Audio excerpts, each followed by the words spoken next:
Welcome to the College of Legal Practice's latest SQE Insights webinar. I'm Alice Payne. I'm the Head of Business Development and Marketing at the College. Thanks so much for joining us today. And this webinar, we're going to take a look a little beyond the SQE, building on our last webinar actually around skills development for trainees.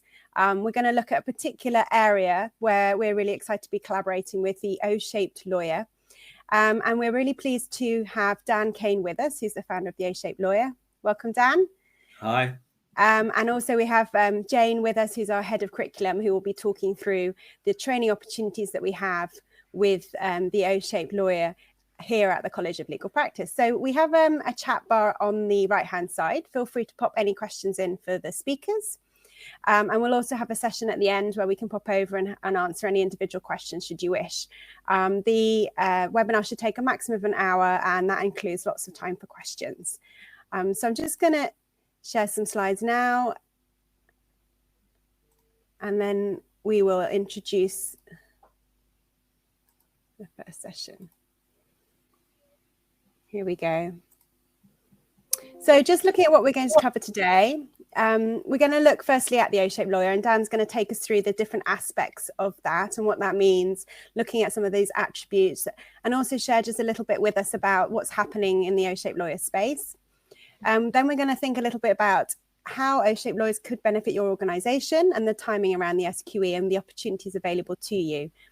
And then lastly, Jane's going to share a little bit more detail around the O-shaped skills module that we have introduced this year, and just looking at the learning outcomes from that module, and talking a little bit about the learning design and also some of the details around the course, so you have everything you need. So we're going to start with Dan. I'm going to ask you, Dan, just to share a little bit around the concept of the O-shaped lawyer. Thank you, Alice. Thanks for having me. And it's nice to be able to start to share a bit more that's really coming to life now in terms of how O-shaped and College of Legal Practice are working together. I thought it's worth just giving a little bit of background to me, and then I'll start talking a bit about, what's the O-shaped lawyer all about.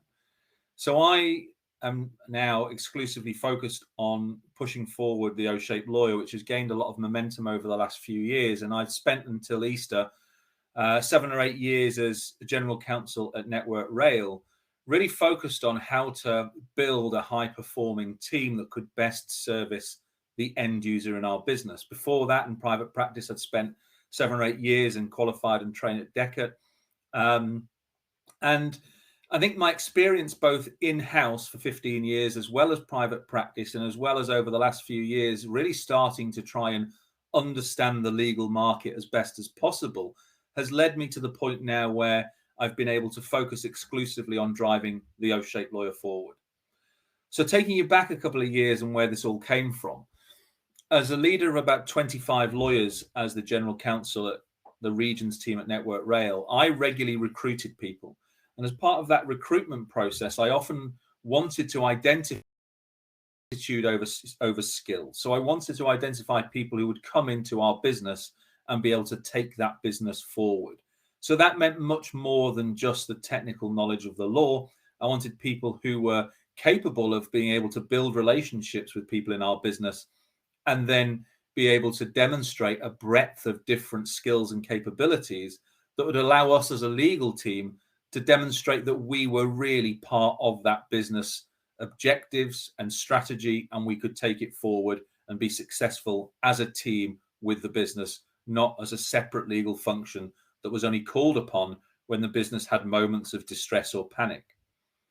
And so through that interview process, I recognized there were a range of different people we met that were so focused on technical skills at the expense of all the other traditionally known as soft skills, but are actually very hard and we call human skills, that was so incredibly important for us to enable the team to move forward with the business as opposed to sit back and just deliver legal advice. Because that's ultimately what the end users of legal services want. They want to be able to work with people who have a specialism, in our case in law, but who have a fundamental understanding of what the business is trying to achieve and can very much partner with the legal professionals in the business.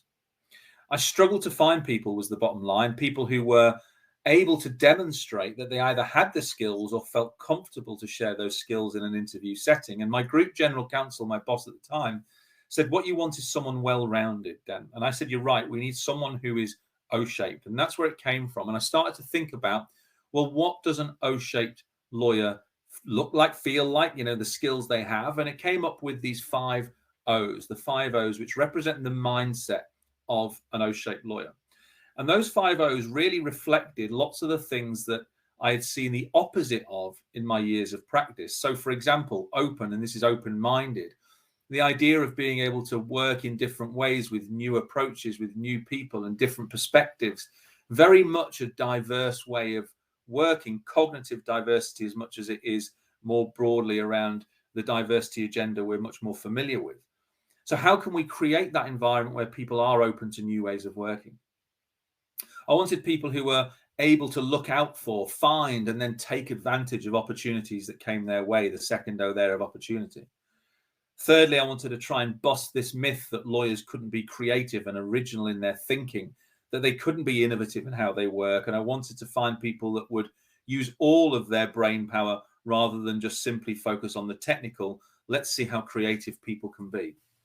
I wanted the lawyers who we were bringing in to take ownership, not only of their own career development, which is critical, but also of the legal advice they were delivering, and that ability to be able to not only deliver advice, but then see it through and see how we could use the advice that we were delivering, the technical advice, but in a way that was very solutions oriented, own the outcome, as it says there. And finally, perhaps most importantly across all of this, was to try and identify the importance of optimism, that positive outlook that does have an infectious approach on others around them, that was really a completely different approach to the way lawyers have traditionally been trained and developed, which is, let's find all the things that can go wrong. Well, how about we start to look much more glass half full? How about we start to look at what can we do that would make things better? And I started to share my thinking with a number of peers, GCs, who really bought into this idea of the mindset of the O-shaped lawyer in the 5 O's. We decided as a small community that we needed to broaden out this thinking. So we interviewed 18 of the leading general counsel in the UK, those who are buying the services from the biggest firms and biggest providers within the profession in the UK. And their messaging was really clear. They said 3 things. One is that knowledge of the law, the technical, is a given. It's hygiene factors, if you like. We expect that, and that gets you to the table. Those lawyers we really want to work with are those who are capable of understanding our business. And I don't just mean at a superficial level, know a bit about the business. I mean deeply understand the people, the politics, what happens in that business, how it works, where the money comes from. And then also obviously understand the sector, because that sector understanding really helps to frame advice that lawyers are giving that will enable that specific business to move forward. So that sector understanding was critical. And finally, the ones that the GCs identified who would really move this profession forward were those who are capable of creating value for the businesses they were advising. Now, that's a whole different perspective from what lawyers have traditionally been trained and developed as. Very much as technical experts, very much as being reactive, getting advice and then delivering that advice and moving on to the next client or the next particular item. This is about taking a much more proactive approach to show that lawyers and the capabilities that we have, bearing in mind we're talking about some of the brightest, smartest people in the country that come through the system, how can we utilize that in a way that helps to create value for the business? And as part of those interviews, we distilled down the different characteristics into what have become known as the 12 O-shaped attributes. And I think on the next slide, what you'll see are those 12 attributes that fall into the 3 buckets of building relationships, creating value, and being adaptable. And just to say a couple of things about those. Everyone we spoke to and continue to speak to in our growing community of senior in-house leaders, which over the last few years has just kind of exploded in terms of interest and support, endorsement, whether it's really proactive or simply on the sidelines cheering us on. Everyone has said that building relationships is key to a successful legal career. And that is for people who are coming into the profession as new, junior people, students, and as well as the most senior seasoned professionals, whether in-house or private practice. And in order to do that effectively, the skills that were identified by the general counsel community we met was around emotional intelligence, something that I think traditionally has been very much undervalued within the legal profession, that recognizing that we are all human and therefore the emotional side of what we do is incredibly important if we're going to build effective relationships. The ability to influence people, build trust, critical to establishing strong relationships. And quite more understandably and commonly, we talk about the effective communication skills. How are we, and collaboration skills, how are we being able to deliver our messages when we're very technical, but in a way that business understand? How are we going to do it in a way that really meets the needs of our customers and putting them central to the delivery of legal services? For too long, we have trained and developed lawyers to think about their own world and their own expertise, and not about what service they are actually providing. And communication is key to that, as is the ability to work across teams. Again, if we look at how lawyers are traditionally developed, it's in a very individual way, in a very competitive environment, and trying to achieve success through law schools and training and ongoing success in terms of promotion, particularly in the hierarchical world of private practice, becomes very competitive. And then once you've established those relationships, how can you create value from now understanding the context, the people, the business, the politics? And that comes down to things that we are possibly more familiar with within the profession, about problem solving, being able to see difficult situations and complex things and simplify them. But what we're still seeing a lot of is saying, how do we provide that advice in a way that does create value for the business, not provide them with a whole load of technical legal advice that's 20 pages long when the CFO or the CEO of the end business needs 5 bullet points? How are we capable of bringing this information into a much more digestible format for the end users? Again, having the end users in mind, and what do they consider value to be? Start with what the client or customer regards value as, and that's how we can start to think about the work that we do as legal professionals to create that value.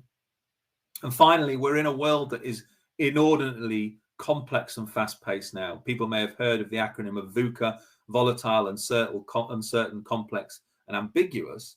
And that requires a level of adaptability to the changes that we're constantly seeing. No more evident has that been than over the last couple of years with COVID, and now the situation that's been happening in Ukraine and Russia, that things change constantly. And how do we build in a sustainable approach to learning and development? And that requires, I think, a very different outlook on difficult conversations, on building resilience, not in terms of exclusivity of can we get people to work longer hours, but this is personal resilience for the long term. And how do we create a culture where continuous learning is the norm, and that learning is much more than simply learning about the law and more technical stuff? So those attributes came from those interviews, and that gave us a real mandate to be able to go to the legal profession as O-shaped and say, look, we have listened to some of the leading players who buy services in this £40 billion a year industry, and they're talking like this. So law firms started to listen. As a result of law firms embracing what is a client-led initiative, we've been able to bring this to life with law schools, and in particular with the College of Legal Practice, to be able to start to think about and now build on and very soon deliver what is an exclusively O-shaped lawyer-focused program.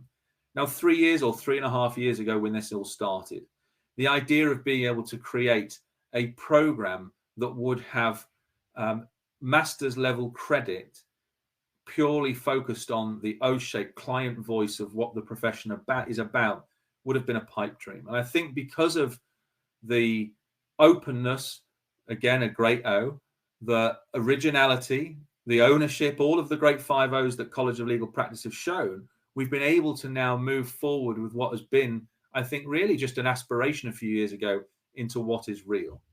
And before I pass over to Jane to talk a little bit more about, well, what does real mean in terms of the delivery of a program, I just want to give a bit more of a flavor for What does O-shape mean over and above the skills that I've identified?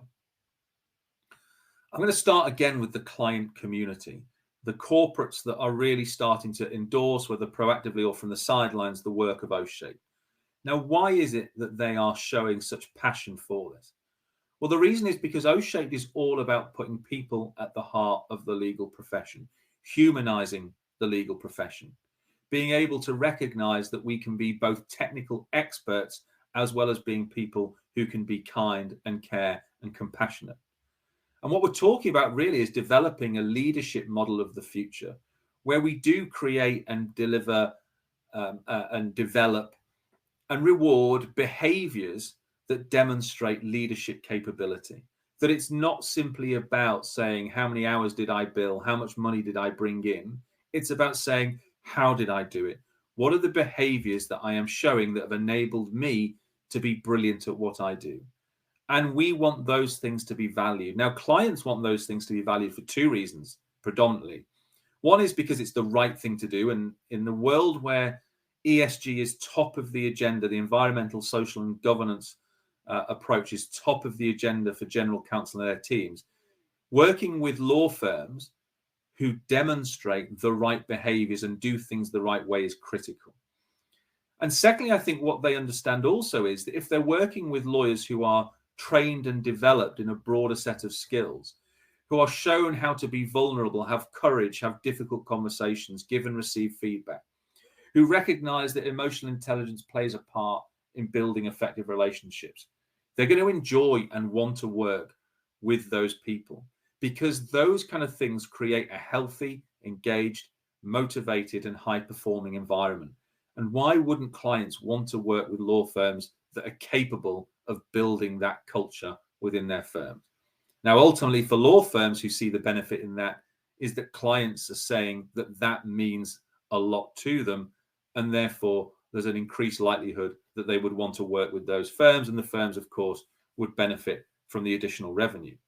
Now, it all sounds like I'm going through this pipe dream once again, where all of a sudden we can shift a profession that's so far focused on profit per equity partner, PEP, to one that recognizes the value in investing in people, not to start reducing ultimately the profit, but actually in a long term to start being able to increase it, but do it in a different way, a way that starts to have a positive impact on people, a positive impact on society, and a positive impact on the environment.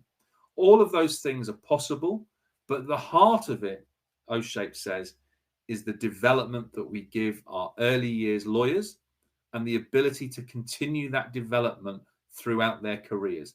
And to do that effectively, we need leadership from in-house and private practice to support, endorse what we're doing, because CULP will deliver it. And that, I think, is a good place to hand over, Jane, to you.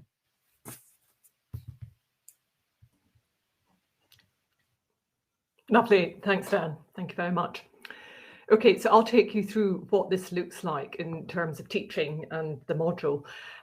Just by way of background, I practiced for 17 years as a corporate finance lawyer before moving into legal education. So I've had a foot in both camps, and all of this really resonates with me in my previous life as a practicing solicitor.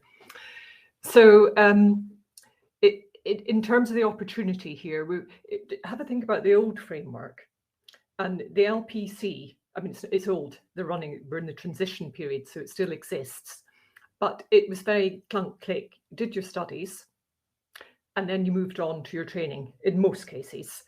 And so it was a degree, LPC, and then you suddenly went into the outside world and office life. Whereas now with SQE, it's a blended model if you want and if firms want. So you've got qualifying work experience, which replaces the old training contract. And that can flow throughout the studies and in fact inform the studies as well. So they're integrated rather than separate. And there's a real potential here and an opportunity for firms to reset their training and how they target and develop talent and integrate it into the business. So there's a real opportunity here that I think firms are starting to wake up to the potential and rethink how they train their trainees. So if we move on to the next slide.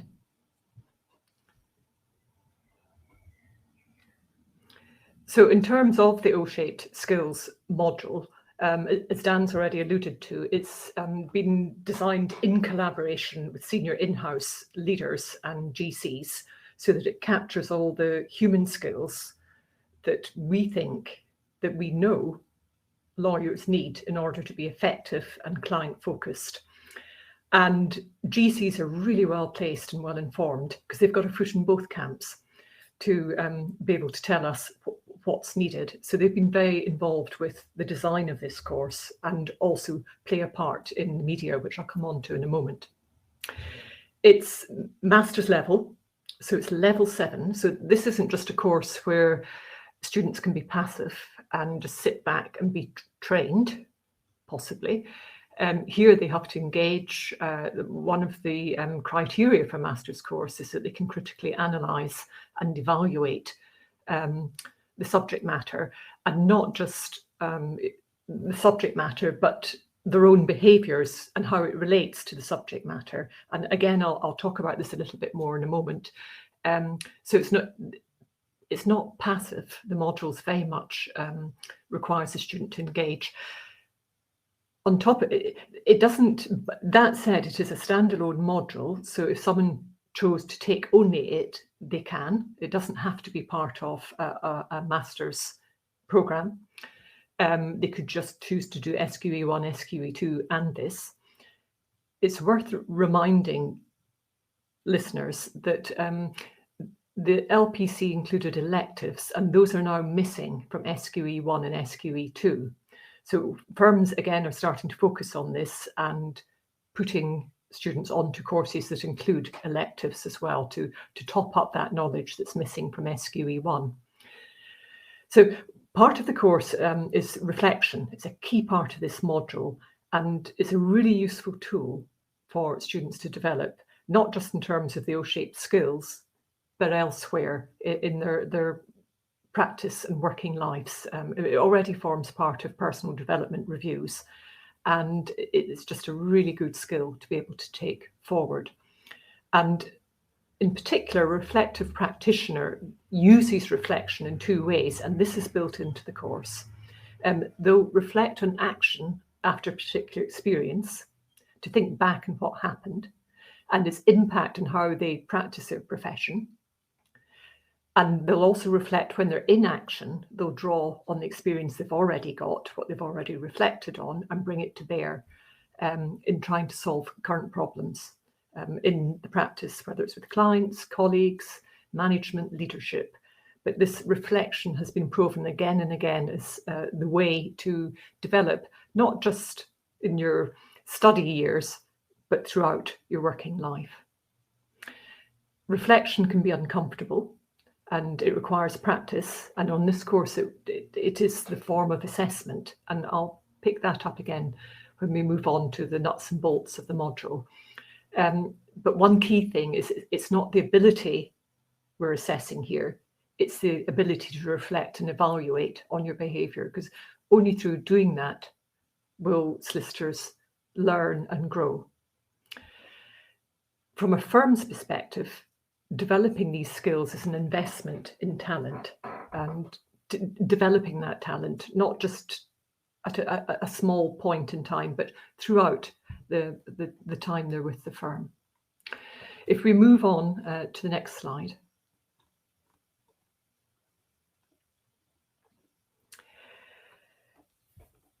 So in terms of learning outcomes, they're achieved within 9 study units.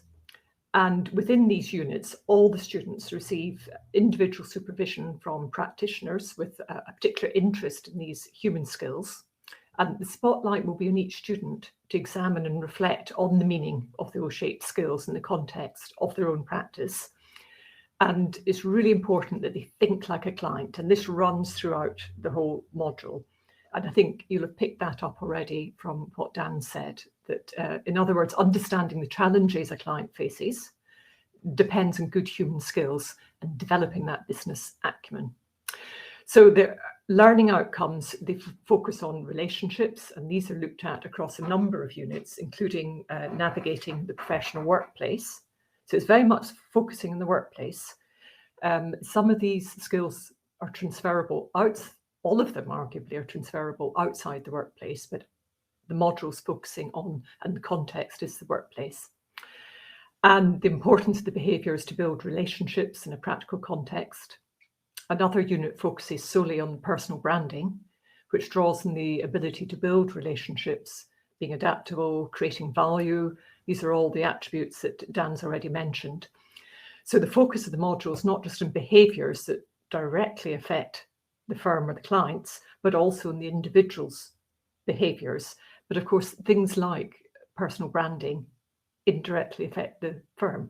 So there's a synergy between them all.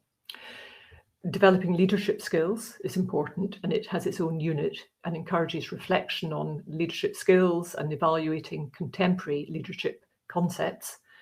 They move and they shift, and the emphasis shifts, so they'll be asked to look at that. We won't be telling them, we'll be encouraging them to go away and look and develop their own ideas and style as to leadership. Throughout all of this, permeating the whole module is this need to be resilient, and particularly in a legal environment, and therefore to see feedback as a positive and respond positively, rather than seeing it as a setback and withdrawing. It's something that should be embraced and used to grow and develop.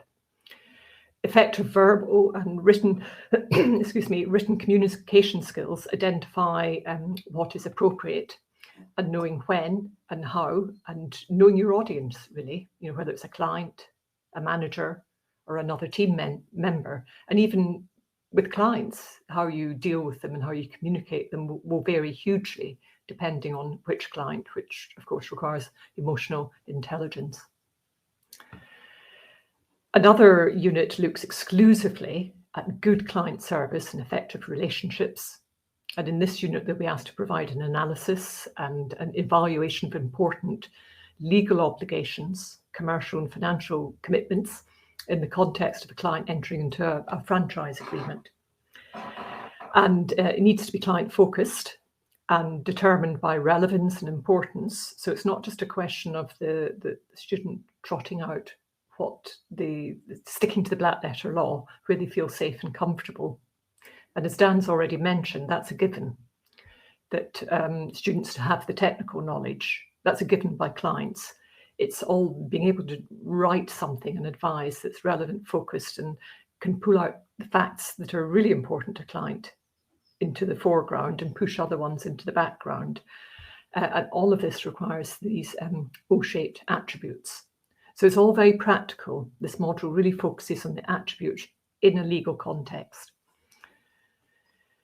We'll also look at law firm economics and understand what the driving forces are, because an awful lot of trainees and newly qualified solicitors are simply working in their own little silo, and they don't understand the bigger business and the key levers for that business. And therefore, exploring this and the O-shaped competencies creates value, but in a practical context, and helps them to understand how they're contributing to the law firm's profitability. So all very focused and on law firms. If we move on to the next slide, we'll look at we've talked about the learning outcomes and what the module covers, but now we'll have a look at what it actually looks like. So it's wholly online, and it's within our learning platform Canvas, which is quite a sophisticated platform that has data analytics and can do all sorts of things. It's not just a repository for information. It is a genuine learning platform that has a lot of features integrated into it. Each unit within the module will start with media, and this introduces them, gives them an overview, and it's most of the media is introduced by senior in-house leaders giving their overview of the topic, plus broader coverage, and this ensures that it's practice informed and relevant. Because this sort of topic, it would be easy to go off script and not to be relevant. And this module really focuses on what's needed in a law firm. Readings provided and resources, and there's also additional reading. As you can imagine, this is a very rich area in terms of resources, and we provide additional reading for those students that are particularly interested or have an area that they're particularly interested in. They're required to take notes, and they have to focus on the key principles. The self-assessment tasks to keep them on track and make sure that they are actually picking up the key points. And the tasks can be multiple choice questions, drag and drop, fill the gap. All of it keeps the students engaged and allows them to assess their understanding, and if need be, go back and relearn, or it just backs up their learning and helps them to retain what they've had. Then after that, they move on. There's activities, scenarios that require students to reflect on skills and professional attitudes. An example would be drafting a brief guide to new lawyers about ensuring effective client communication. And the scenario is working in a multidisciplinary team, so it's a corporate transaction, and how trust and influence, communication and collaboration will come to bear. And they have to reference the study unit content in this context. We have one-to-one supervision, and students receive feedback and also feedback in terms of what they've produced and how they can improve it. And they will take that forward into the other study units. I've already talked about reflection, and it's an essential element of this module, and it's one of the main outputs at the end, and we actually assess them on their reflective learning journal. So students will write up their personal reflections on the skills they've been looking at, for example, communication, what in their view is the most effective way of communicating and what aspects need to be developed. Analyze some situations they've been in where they found it difficult, so they're applying it closely to their practice. And how did they respond? And could they have responded better? And going forwards, how might they do it differently? So they're drawing on their experience and they're reflecting on their experience. And the reflection must be written in a concise analytical style. And at the end of each unit, they will produce about 600 words that will then form part of a reflective learning journal. And as I mentioned earlier, we're not assessing them on their ability, because it is uncomfortable and students will be at different levels, but we're assessing them on their ability to reflect on their practice, where they are, and their O-shaped skills, and how they would take them forward. Assessment at the end is this reflective learning journal, where we would expect them to have brought in all their feedback plus their submissions throughout the module, and it will be marked. And it's approximately 1,500 words that we're looking at. Right at the outset, there's an introduction to what reflection means. So it's not something that just is bolted on at the end. It starts at the beginning, and then they're developing this skill throughout. So if we could have the next slide. Lovely. So it's fully virtual. It's very flexible, and students can access Canvas 24 hours a day and all the learning materials. The only fixed point for them is when they meet up with their one-to-one supervisor. We do have, they have a timetable and a calendar to help them pace their study, but it's up to them when they do it, whether they do it all on a weekday or the weekdays, or they choose to save some up for the weekends. But there's a calendar that helps to keep them on track. And we're running a prototype in 10 days' time and testing out 2 units and seeing how students get on, not just in terms of content, but also in terms of timing. They'll have one-to-one supervision and whether the feedback's enough, and we'll also measure the feedback to see if it produces better results once students have had it. So that's running later this month, and then we'll inform the development of the remaining units. We've got an introductory fee for this course, not the prototype, but the full course, the full module in August, and it's £575. You can see it there in the slide. And then thereafter, it's 1,150 going forward. We'll be running the courses throughout the module throughout the year. And it starts in August, then November, and then thereon after throughout every 2-3 months. It also forms part of the Masters, so students who are doing SQE 1 and SQE 2 could also bolt this on, and it would form part of their Master's degree, but it can also be studied separately on its own. So that's everything I've got to say. I'm sure there'll be questions at the end, but I'll hand back to Alice. Just as you do, if I may, just to add, Jane, just a couple of things that you've said beforehand. There's a couple of really important things in all of this, which is this is the first of its kind. And I've looked across the board globally as to whether or not this kind of thing exists. And the reality is it doesn't in the format that it is here, because it hasn't necessarily been something that has been considered critical to the development of the next generation of lawyers to look anywhere past the obvious legal skills. And those legal skills through LPC and even in SQE2 now are still much more of the traditional legal skill offerings like research skills or interviewing skills. And they're fine, but they do not go near the kind of human skills and the business skills that are going to be taught as part of this program. And I can't emphasize enough for the next generation coming through, particularly in a world that is much more digital. And let's be honest, in 10, 15 years' time, it could look very different to what it does now if you think about 10, 15 years ago, that these skills become even more important. And so these will become pervasive everywhere going forward, where lawyers are trying to understand how they deliver a service that then incorporates a much more digitalized environment. Because there are things that the digital world won't be able to do. That human element, that judgment, that ability to be curious, that ability to have these difficult conversations, be emotionally intelligent, that are certainly in my lifetime, I imagine that the robots won't achieve. But we know that the lawyers to be able to deploy the kind of technology that is going to be available requires a shift in mindset from where we are now.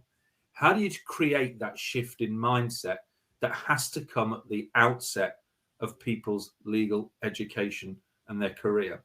And that's what we know will set them up for a much more likely successful career than simply learning more law, which we know that clients ultimately don't really care that much about the law itself.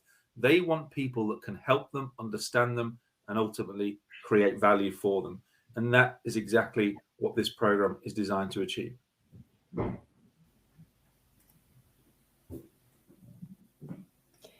Thank you. Thank you both, Dan and Jane, for that incredibly helpful introduction to both the O-shaped lawyer concept and our skills module. We do have a question from somebody here who is saying, as a lawyer myself, how can I get involved with working with O-shaped? It's a great question. And it's one, I'm overwhelmed with and humbled by. I get lawyers constantly contacting me saying, we love what's going on here. How can we help? And it's the hardest question to answer in some respects because of the overwhelming support. The best thing to do is to drop an email. Well, drop it to me at dan@oshapedlawyer.com, and that we can kick it off from there, because there are a variety of ways. We've got a future board and a steering board. Now, our future board consists of students going through LPC now, trainees, junior in-house lawyers, apprentice who's just finished up her SQE2 and will be fully lawyered up and qualified very soon. And they're really in touch with what's going on in the real world, that the steering board, which is made up of middle-aged people like me and others, simply don't have that connectivity with the people coming through the system. So that's enabled us to have a much broader outlook. So if you are at the junior end of the profession, there's a brilliant opportunity to help go through the future board. For the senior people that are contacting me, who are looking at how do we then embed this in our own teams, how do we bring this to life within our firms, then that's a different conversation that we can have, that I'd be more than happy to do. So please do get in touch, not only for how you can get involved, but everyone who does come to the table with O-Shaped is How do we have this influence more broadly? How do we recognize that students coming through need this kind of development? How do we bring this kind of development to the junior end of the market that is so focused on learning more and more law that we're watching the world pass us by while we're specializing in areas that, well, frankly, as I say, in 10, 15 years' time, the push of a button will produce much of the technical expertise that we currently have. Thank you. Just a moment or two for any more questions, but we'll also can take them in a session in a moment.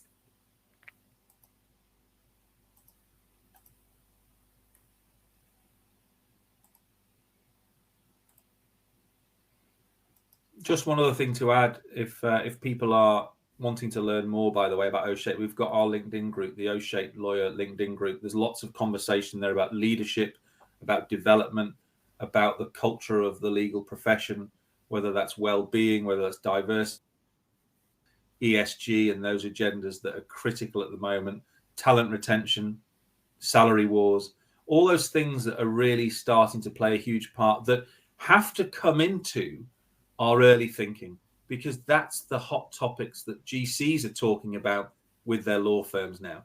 That's what we mean when we talk about commerciality. And so that tricky word around commerciality, if everyone wants to have people, commerciality is really understanding what it is that's driving business. And at the moment, things that are driving business, a lot of it is around the ESG agenda and the environmental, social, and governance agenda. And being able to understand that, it would be a real benefit, frankly, to people coming through the system.